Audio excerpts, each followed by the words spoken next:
কিছু কিছু সময় জানেন, নিজের অসুস্থতা, নিজের খারাপ লাগাও কিন্তু একটু আড়াল করতে হয়। আমি কিন্তু করি, আপনারা করেন কিনা জানি না। আমি কিন্তু করি। কেন করি জানেন? শুধুমাত্র আমার ছেলেদের খুশির জন্য বা তাদের ভালো লাগার জন্য। কেন বললাম এই কথাটা? আমি যখন টেবিলে ভাত দিছি, তখন বড় ছেলে বলতেছে যে, "আম্মু তুমি কি এখন খাবা নাকি পরে খাবা?" তাই আমি বলছি যে, "না, এখন খাবো।" তা আমি বলছি, "কেন?"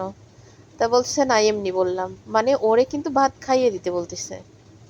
ভাত খাইয়ে দিতে বলতেছে। কারণ ওর এই ১৯ বছর বয়সে এখনো কিন্তু আমার ওরে ভাত খাওয়াই দিতে হয়।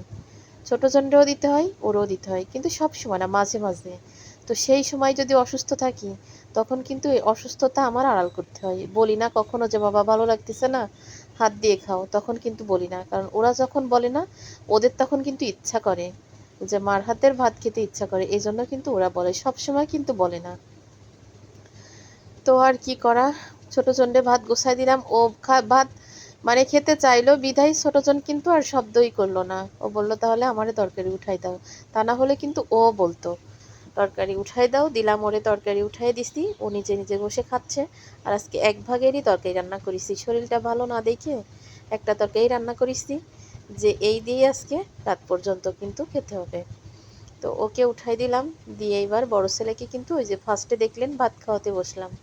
তো মুরগিটা এত বেশি শক্ত ছিল, শক্ত ছিল বলতে এ হচ্ছে সেই প্যারিসের যে মোরগ তাই। ৮ কেজি, ৭ কেজি, ৬ কেজি, একদম সর্বোচ্চ হয় হচ্ছে ৫ কেজি। তো এ রান্না করতে গেলে প্রেশার কুকারে মনে হয় বাসি দিতে হয় ১৫ থেকে ২০টা। এত পরিমাণ জাল লাগে আর এত পরিমাণ শক্ত। আমি মনে হয় পুরো ২ ঘন্টা ধরে রান্না করেও আমি এখনো ভালো করে সিদ্ধ করতে পারিনি। আর আমার আবার একটা অভ্যাস আছে, গরু হোক, মুরগি হোক, সব বড় যতই মোরগ হোক, আমি কখনো প্রেশার কুকারে দিয়ে রান্না করি না। কারণ আমার প্রেশার কুকারে গোশ রান্না কখনোই ভালো লাগে না আমার কাছে।